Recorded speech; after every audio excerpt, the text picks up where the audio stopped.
students, this video lecture is related to the second type of chemical reaction, which is decomposition reactions. It is the opposite of combination reaction. ये combination reaction का opposite है. Combination reaction में ये था कि जिसमें दो या दो से ज्यादा reactants होते थे और लेकिन प्रोडक्ट एक ही बनता था. ये जस्ट अपोजिट है उसका. इसमें रिएक्टेंट एक होता है और प्रोडक्ट दो या दो से ज्यादा हो सकते हैं. और डीकंपोजिशन रिएक्शन के ये नेम्स हैं, इन नेम से भी आप इनको लिख सकते हैं. Dissociation reactions, analysis reaction, chemical breakdowns. अब देखिए इस डीकंपोजिशन रिएक्शन के इतने सारे नाम क्यों हैं, इसकी डेफिनेशन से आपको समझ आएगा. तो डेफिनेशन में देखिए, those reactions in which one reactant splits up into two और मोर सब्सटेंसेस. ऐसी रिएक्शन जिनमें एक रिएक्टेंट होता है वो स्प्लिट अप होता है. स्प्लिट अप मतलब कि टूटता है, डिसोसिएट होता है, अलग होता है दो या दो से ज्यादा सब्सटेंसेस में. ऐसी रिएक्शंस को डीकंपोजिशन रिएक्शंस कहते हैं. अब आप इसको डिसोसिएशन रिएक्शन भी बोल सकते हैं. क्यों? क्योंकि स्प्लिट अप होना, टूटना, एक सब्सटेंस का दो या दो से ज्यादा सब्सटेंसेस के अंदर स्प्लिट अप होना, इसी की वजह से इसका नाम डिसोसिएशन रिएक्शन भी लिखा गया है. एनालिसिस रिएक्शन इसको इस कारण से बोला जाता है क्योंकि हम एनालाइज करना चाहते हैं, ये पता लगाना चाहते हैं कि जो सब्सटेंस है वो कैसे बना. अब जैसे कि मान लीजिए H2O वाटर है, और वाटर को जब हम स्प्लिट अप करते हैं तो ये पता लगता है कि दो एलिमेंट से मिलकर के बना है, हाइड्रोजन और ऑक्सीजन से. तो हम मटेरियल को एनालाइज कर रहे हैं, सब्सटेंस को एनालाइज कर रहे हैं कि वो कैसे बना. तो इसीलिए इसका नाम रखा गया एनालिसिस रिएक्शन. और एनालाइज कैसे किया जा सकता है? उसको स्प्लिट अप करके, उसको सिंपलर पार्ट्स में तोड़ करके, एक कॉम्प्लेक्स सब्सटेंस को सिंपलर पार्ट में तोड़ देंगे और एनालाइज कर लेंगे कि वो कैसे बना. इसीलिए इसको एनालिसिस रिएक्शन भी बोलते हैं. Last one is chemical breakdown. एक सब्सटेंस का टूट जाना दो छोटे पार्ट्स के अंदर, एक कॉम्प्लेक्स सब्सटेंस का दो सिंपलर पार्ट्स के अंदर, दो सिंपलर सब्सटेंसेस के अंदर स्प्लिट अप हो जाना, इसी की वजह से इसका नाम रखा गया ब्रेकडाउन. ये केमिकल रिएक्शन है तो इसको केमिकल ब्रेकडाउन बोल देते हैं हम. और डीकंपोजिशन रिएक्शन को कैरी आउट करने के लिए, इसको पूरा होने के लिए जरूरत पड़ती है हीट एनर्जी की, इलेक्ट्रिसिटी की या लाइट की.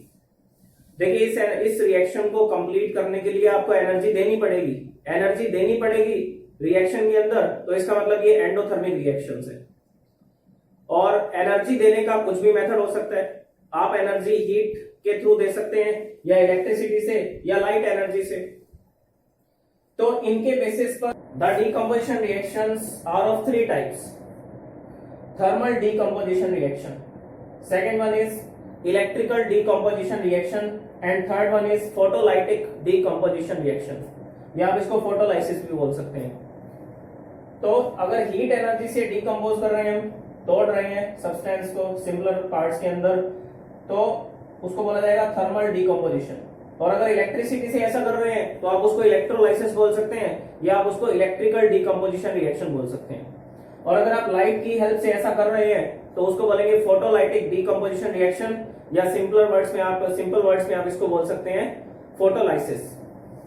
तो अब देखते हैं इसके तीन पार्ट्स को. So these are the types of decomposition reaction. First one is thermal decomposition reaction, second is electrical decomposition reaction which is also known as electrolysis. Electricity से कर रहे हैं तो इससे इसको इलेक्ट्रोलाइसिस बोला जाता है. Last one is photolytic decomposition reaction, या आप इसको फोटोलाइसिस बोल सकते हैं. देखिए फोटो एक ग्रीक वर्ड है जिसका मतलब होता है लाइट. तो लाइट एनर्जी से डीकंपोजिशन कर रहे हैं, इसीलिए इसको फोटोलाइटिक या फोटोलाइसिस बोल सकते हैं. अब सबसे पहले डीकंपोजिशन रिएक्शन के टाइप को डिस्कस करते हैं. Thermal decomposition reaction. When a decomposition reaction is carried out by heat energy, जब एक केमिकल रिएक्शन को हीट एनर्जी दे करके कैरिड आउट मतलब कि पूरा किया जाता है, तब ऐसे रिएक्शन को क्या बोलते हैं? Thermal decomposition reaction. Heat energy दे रहे हैं मतलब हम उसको थर्मली डीकंपोज कर रहे हैं, स्प्लिट अप कर रहे हैं टू पार्ट्स के अंदर. थर्मल डीकंपोजिशन रिएक्शन और ये जो भी डीकंपोजिशन रिएक्शंस लिखे मैंने, इनके एग्जांपल्स बड़े इंटरेस्टिंग हैं. तो अब सबसे पहले थर्मल डीकंपोजिशन रिएक्शन के एग्जांपल्स को देखते हैं. This is the first example of decomposition reaction, thermal decomposition reaction. देखिए इस एग्जांपल को आप पहले स्टडी कर चुके हैं कॉम्बिनेशन रिएक्शन के अंदर. और अभी इसको डीकम्पोजिशन में हम यूज कर रहे हैं इस एग्जांपल को। देखिए कैल्शियम कार्बोनेट है, कैल्शियम कार्बोनेट को जैसे ही हम हीट एनर्जी देंगे, गर्म करेंगे, देखिए हीट एनर्जी के लिए आप डेल्टा का सिंबल यूज करेंगे। डेल्टा मतलब कि ये एक ट्राइंगल का सिंबल है, या तो आप ये डेल्टा लिख सकते हैं या इसकी बजाय आप इस एरो के ऊपर हीट लिख सकते हैं। दोनों में से कोई भी एक सिंबल का आप यूज कर सकते हैं। तो अगर मैंने डेल्टा लिखा है तो इसका मतलब मैं कैल्शियम कार्बोनेट को हीट एनर्जी दे रहा हूं। तो जैसे ही मैं इसको हीट अप करूंगा, गर्म करूंगा, ये दो सब्सटेंसेस के अंदर स्प्लिट अप हो जाएगा, टूट जाएगा। सबसे पहला सब्सटेंस बनेगा कैल्शियम ऑक्साइड और दूसरा सब्सटेंस बनेगा कार्बन डाइऑक्साइड। तो एक रिएक्टेंट है और प्रोडक्ट कितने बनने हैं? दो। तो ये किसका एग्जांपल हुआ? डीकंपोजिशन रिएक्शन का, क्योंकि एक कॉम्प्लेक्स सब्सटेंस दो सिंपलर पार्ट्स के अंदर डिवाइड हो रहा है, स्प्लिट अप हो रहा है। इस एग्जांपल को नोट कीजिए। When calcium carbonate is heated, जब कैल्शियम कार्बोनेट को गर्म किया जाता है, it decomposes to give calcium oxide and carbon dioxide. तो गर्म करने के बाद में ये डीकंपोज होता है कैल्शियम ऑक्साइड में और कार्बन डाइऑक्साइड में। Now this is the second example of thermal decomposition reaction, which is decomposition of ferrous sulfate. Ferrous sulphate को डिकम्पोज करना है, स्प्लिट अप करना है सिंपलर पार्ट्स के अंदर। ऐसा करने के लिए हम हीट एनर्जी देंगे। तो इस केमिकल रिएक्शन को समझने के लिए सबसे पहले इस एक्सपेरिमेंटल सेटअप को देखिए। एक स्टैंड का यूज किया गया, स्टैंड के ऊपर क्लैंप को लगा करके हमने टेस्ट ट्यूब को यहाँ पर सस्पेंड किया और इस टेस्ट ट्यूब के अंदर फेरस सल्फेट को डाल दिया। ये फेरस सल्फेट जो है वो ग्रीन कलर का है और टेस्ट ट्यूब के जस्ट नीचे हमने बर्नर का यूज किया। बर्नर को जैसे ही ऑन करेंगे, यहां से फ्लेम्स के थ्रू इस टेस्ट ट्यूब को हीट एनर्जी मिलेगी और हीट एनर्जी मिलने से फेरस सल्फेट का डीकंपोजिशन होना शुरू हो जाएगा और इस डीकंपोजिशन में कुछ गैसेस भी निकलेंगी। अब इस एक्टिविटी को इस केमिकल रिएक्शन में देखिए। FeSO4.7H2। सबसे पहले आप ये समझिए .7H2O क्या है। इसको बोलते हैं वाटर ऑफ क्रिस्टलाइजेशन। जैसे कि FeSO4 ये एक मॉलिक्यूल है फेरस सल्फेट का, इसको बोला जाता है एनहाइड्रस फेरस सल्फेट और ये कौन से कलर का होता है? व्हाइट कलर का। लेकिन अगर इसके चारों तरफ 7 मॉलिक्यूल हैं वाटर के, 1 2 3 4 5 6 एंड दिस इज 7 मॉलिक्यूल्स हैं वाटर के, इसकी वजह से इसका कलर ग्रीन दिखाई देता है। एक्चुअल में FeSO4 व्हाइट कलर का होता है जब उसके अंदर वाटर ऑफ क्रिस्टलाइजेशन नहीं होगा और ऐसे FeSO4 को एनहाइड्रस फेरस सल्फेट बोलते हैं। और हमने टेस्ट ट्यूब में क्या लिया है? फेरस सल्फेट जो कि ग्रीन कलर का है। अगर ये ग्रीन कलर का है तो ये हाइड्रस फेरस सल्फेट है। हाइड्रस वर्ड यूज किया गया है वाटर मॉलिक्यूल्स के लिए, क्योंकि इस FeSO4 के मॉलिक्यूल के साथ में वाटर के मॉलिक्यूल्स जुड़े हुए हैं, 7 molecules. So this is known as water of crystallization. इसकी वजह से FeSO4 क्रिस्टल के रूप में मिलता है। तो जब FeSO4.7H2O मतलब कि हाइड्रस फेरस सल्फेट जो कि ग्रीन कलर का है, इसको हीटअप किया जाता है, गर्म किया जाता है। तो जैसे ही गर्म करते हैं, इसमें से वाटर ऑफ क्रिस्टलाइजेशन रिमूव हो जाता है। जो वाटर के मॉलिक्यूल्स थे, 7 मॉलिक्यूल्स थे, वो गर्म होकर के वेपर की फॉर्म में यहां से रिलीज होने शुरू हो जाते हैं और सिर्फ क्या बच जाता है? FeSO4। अगर FeSO4 रह गया और इसमें वाटर के मॉलिक्यूल्स नहीं है, तब हम एक वर्ड यूज करेंगे एनहाइड्रस। एनहाइड्रस मतलब जिसमें वाटर मॉलिक्यूल्स नहीं है, एनहाइड्रस फेरस सल्फेट। और ये कौन से कलर का होता है? व्हाइट कलर का। और ये जो वाटर था ये वेपर की फॉर्म में यहां से रिलीज हो जाता है। तो ferrous sulphate, hydrous ferrous sulphate को जैसे ही हमने हीटअप किया, ये 2 सिंपलर पार्ट्स में स्प्लिट अप हो गया, FeSO4 एंड 7H2O। अब इस रिएक्शन को देखिए और आगे बढ़ाया जा सकता है, एक स्टेप और है इस रिएक्शन का। अब आप इस डिसोसिएशन का सेकेंड स्टेप देखिए। सबसे पहले हाइड्रस फेरस सल्फेट जो ग्रीन कलर था, उसको जैसे ही हमने हीट एनर्जी दी, वो स्प्लिट अप हो गया FeSO4 और 7H2O के अंदर। अब हम हीट एनर्जी को देना कंटिन्यू रखेंगे। अगर हीट एनर्जी कंटिन्यूअसली दी जाएगी तो ये जो फेरस सल्फेट है व्हाइट कलर का, एनहाइड्रस फेरस सल्फेट है जो व्हाइट कलर का, वो स्प्लिट अप हो जाएगा 3 सिंपलर पार्ट्स के अंदर और प्रोडक्ट होंगे Fe2O3 मतलब कि फेरिक ऑक्साइड जो कि ब्राउन कलर का होगा, या आप इसका एक नाम और यूज कर सकते हैं iron third oxide. Sulphur dioxide और सल्फर ट्राइऑक्साइड, 2 गैसेज इसके अंदर से रिलीज होंगी और वो कलरलेस गैसेज हैं। तो गैसेस का पता कैसे लगेगा? बर्निंग स्मेल से। टेस्ट ट्यूब के अंदर से एक बर्निंग स्मेल आनी शुरू हो जाएगी और बर्निंग स्मेल आएगी, इसका मतलब वो सल्फर डाइऑक्साइड और सल्फर ट्राइऑक्साइड गैसेस हैं। और यहां पर देखिए, सबसे पहले फेरस सल्फेट लिया था ग्रीन कलर का, जैसे ही हमने हीटअप किया वो ग्रीन कलर से कौन से कलर का हो जाएगा, व्हाइट कलर का। फिर और गर्म करेंगे तो वो व्हाइट कलर से कौन से कलर का हो जाएगा, वो हो जाएगा ब्राउन कलर का। ये इन दो स्टेप्स के अंदर आप इसको लिख सकते हैं। ये भी डीकंपोजिशन रिएक्शन है, ये भी डीकंपोजिशन रिएक्शन है। तो ग्रीन से पहले व्हाइट होगा, फिर व्हाइट कलर से कौन से कलर का हो जाएगा, ब्राउन कलर का। Now I will write the steps of this activity. You will also write, please write the steps of this activity. First step is take about 2 grams of ferrous sulphate crystal. आपको इस test tube के अंदर 2 gram ferrous sulphate लेने, crystal लेने, जो कि कौन से कलर के होंगे, ग्रीन कलर के होंगे, in a dry boiling test tube. Second point is heat the test tube over burner. आपको इस टेस्ट ट्यूब को बर्नर के ऊपर हीट अप करना है, गर्म करना है। Third point, green colour of ferrous sulphate crystal changes to white. ये जो ग्रीन कलर था फेरस सल्फेट क्रिस्टल का, ये व्हाइट में चेंज हो जाएगा because they lose 7 molecules of water of crystallisation.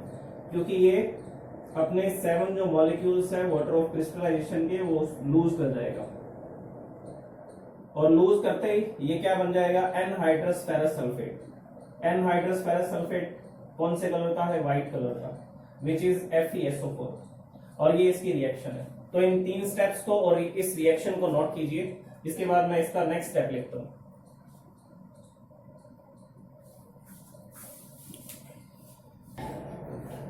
This is the fourth point of this activity. When boiling test tube is heated continuously. अब देखिए फेरस सल्फेट ग्रीन कलर से white हो चुका है और आप उसको कंटिन्यूअसली लगातार हीट करते जा रहे हैं। Then anhydrous ferrous sulfate, which is of white color, decomposes into ferric oxide. ये decompose होगा फेरिक ऑक्साइड में और sulphur dioxide and sulphur trioxide. और ये सल्फर डाइऑक्साइड और ट्राइऑक्साइड, इसको कैसे आइडेंटिफाई किया जाता है, कैसे पहचाना जाता है कि ये सल्फर डाइऑक्साइड और सल्फर ट्राइऑक्साइड गैसेज हैं। इसमें आपको बर्निंग सल्फर की स्मेल आएगी। बर्निंग सल्फर मतलब कि जैसे कि जलता हुआ रबर को बर्न करते हैं, उस तरह की स्मेल अगर आ रही है तो इसका मतलब सल्फर बर्न हो रहा है, सल्फर डाइऑक्साइड और सल्फर ट्राइऑक्साइड बन रहा है। तो फेरिक ऑक्साइड ब्राउन कलर का होगा। और फिर से देखिए, इस एक्टिविटी में पहले ग्रीन कलर का फेरस सल्फेट था, उसको गर्म करते हैं तो वो व्हाइट कलर में कन्वर्ट हो जाता है, क्योंकि 7 molecules of water of crystallization remove हो जाते हैं उसमें से। फिर व्हाइट कलर का फेरस सल्फेट जो है, एनहाइड्रस फेरस सल्फेट, उसको और गर्म करते हैं तो लास्ट में एक प्रोडक्ट बनता है ब्राउन कलर का। तो इस टेस्ट ट्यूब के अंदर ब्राउन कलर का फेरिक ऑक्साइड मिलेगा आपको और वो प्रोडक्ट होगा। रिएक्टेंट एक है, प्रोडक्ट 2 या 2 से ज्यादा है। इसका मतलब ये कौन सी रिएक्शन है, डीकंपोजिशन रिएक्शन है। एक कॉम्प्लेक्स सब्सटेंस सिंपलर सब्सटेंसेस के अंदर स्प्लिट अप हो रहा है, डीकंपोज हो रहा है। Please note down 4th and 5th point and this chemical reaction. And we are using heat energy for this decomposition reaction, so you can make this delta symbol on the arrow.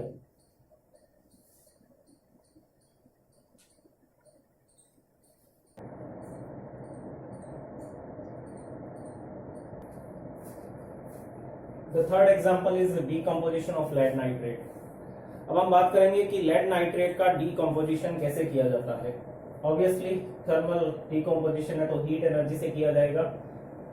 अब आप इस activity को देखिए, same stand है, burner है और test tube के अंदर अब हमने PbNO3 2 होल ट्वाइस डाल दी है, जिसको लेड नाइट्रेट बोलते हैं और ये कलरलेस होता है। तो जैसे ही हम इसको हीटअप करेंगे, हीटअप करते ही ये डिकम्पोज होगा और 3 प्रोडक्ट बनाएगा। पहला प्रोडक्ट होगा लेड ऑक्साइड। जो लेड ऑक्साइड है वो येलो कलर का होगा। तो ये जो PbNO3 हमने यहाँ पर इसके जो क्रिस्टल डाल रखे थे, जो PbNO3 डाला हुआ था लेड नाइट्रेट, वो जो है वो येलो कलर में कन्वर्ट हो जाएगा। तो ये कलरलेस से येलो कलर का हो जाएगा। येलो कलर का बन गया तो मतलब लेड ऑक्साइड है। अब इसमें से गैसेस प्रोड्यूस होंगी। एक गैस होगी NO2, दूसरी होगी ऑक्सीजन गैस। अब इसका कैसे पता किया जाता है, इसको बाद में डिस्कस करते हैं। पहले इस केमिकल रिएक्शन को बैलेंस करते हैं। देखिए बैलेंस करने का मेथड क्या होगा। सबसे पहले ऑक्सीजन को देखिए, रिएक्शन से पहले कितनी ऑक्सीजन है और रिएक्शन के बाद में कितनी ऑक्सीजन है। 3 into 2 6 ऑक्सीजन है रिएक्शन से पहले। रिएक्शन के बाद में देखिए 1 + 2 + 2 5 ऑक्सीजन है। एक ये यहां पर है, 2 ऑक्सीजन यहाँ है, 2 ऑक्सीजन यहाँ है, तो 5 ऑक्सीजन एटम्स है। तो रिएक्शन से पहले 6 है तो रिएक्शन के बाद में भी 6 होने चाहिए, तो इसीलिए मैं यहां पर 2 से मल्टीप्लाई कर दूंगा। अब देखिए 2 oxygen 2 oxygen 2 oxygen, total 6 oxygen हो गई है, रिएक्शन से पहले भी 6 ऑक्सीजन है। लेकिन यहां पर जो लेड है वो 2 हो चुके हैं। अगर रिएक्शन के बाद लेड 2 हो चुका है तो रिएक्शन से पहले भी लेड पीबी कितना होना चाहिए, 2 होना चाहिए, तो मुझे यहां पर इसको 2 से मल्टीप्लाई करना पड़ेगा। अब फिर से प्रॉब्लम क्रिएट होगी। हमने ऑक्सीजन को 6, यहां पर रिएक्शन से पहले 6 थी, रिएक्शन के बाद में भी 6 थी, लेकिन अब फिर से वो अनबैलेंस हो गया।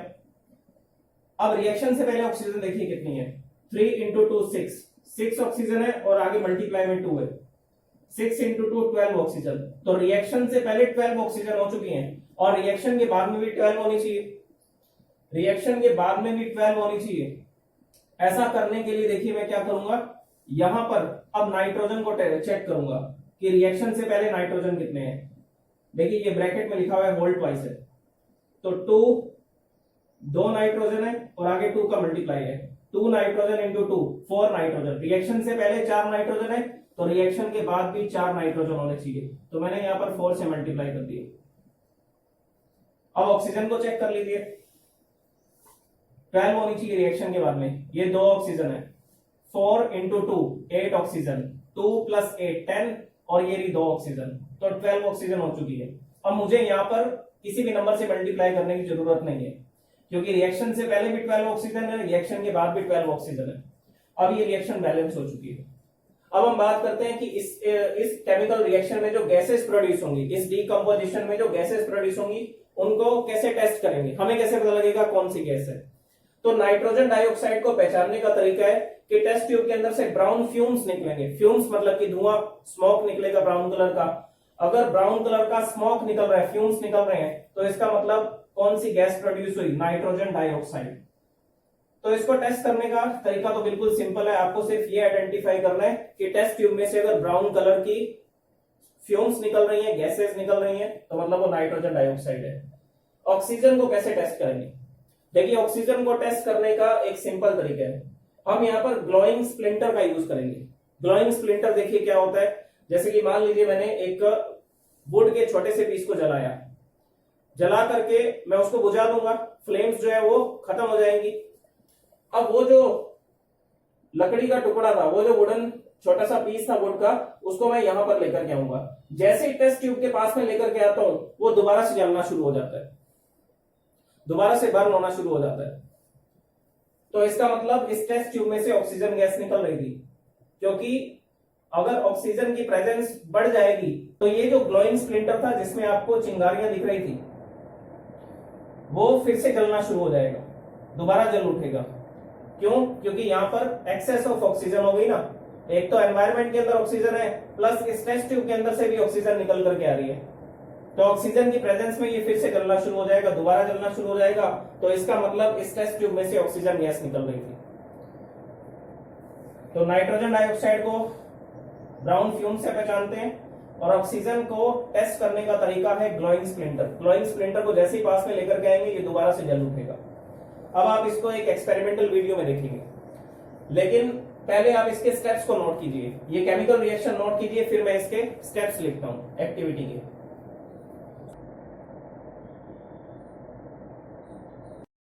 To test for oxygen, place a glowing splint at the mouth of the reaction vessel. Keep in mind that the splint should be glowing, not lit. A glowing splint relights in the presence of oxygen. Now please write the points of this activity. First point is take 2 grams of lead nitrate in a boiling test tube. Test tube में 2 gram lead nitrate लेंगे, heat it over the burner, और इसको गर्म करेंगे burner के ऊपर। The third point is brown fumes of nitrogen dioxide gas evolve. आपको nitrogen dioxide gas के ब्राउन फ्यूम्स दिखाई देंगे, which fill the boiling test tube, जो पूरी टेस्ट ट्यूब को भर देंगे। जो पूरी टेस्ट ट्यूब है उसके अंदर ब्राउन कलर का आपको धुआं दिखाई देगा, स्मोक दिखाई देगा। Fourth point, if a glowing splinter is held over the mouth of the test tube, अगर एक ग्लोइंग स्प्लिंटर को टेस्ट ट्यूब के माउथ के पास में लेकर के आया जाएगा, इट कैचेस फायर, तब ये फायर कैच कर लेगा, आग पकड़ लेगा, एंड स्टार्ट्स बर्निंग, और दोबारा से जलना शुरू हो जाएगा। It shows that oxygen gas is evolve during this reaction, और ये हमें बताता है कि इस रिएक्शन में ऑक्सीजन गैस रिलीज हुई थी, इवॉल्व हुई थी। Last point is a yellow solid is left behind in the test tube, और एक येलो कलर का सॉलिड जो है वो टेस्ट ट्यूब के अंदर रह जाएगा, विच इज लेड मोनोऑक्साइड, और जो होगा लेड मोनोऑक्साइड। आप इसको लेड मोनोऑक्साइड बोल सकते हैं या लेड ऑक्साइड भी बोल सकते हैं। मोनो का मतलब होता है one. In the next video lecture, we will discuss about the electrical decomposition reaction, which is the second type of decomposition reaction with the help of electricity. Thank you.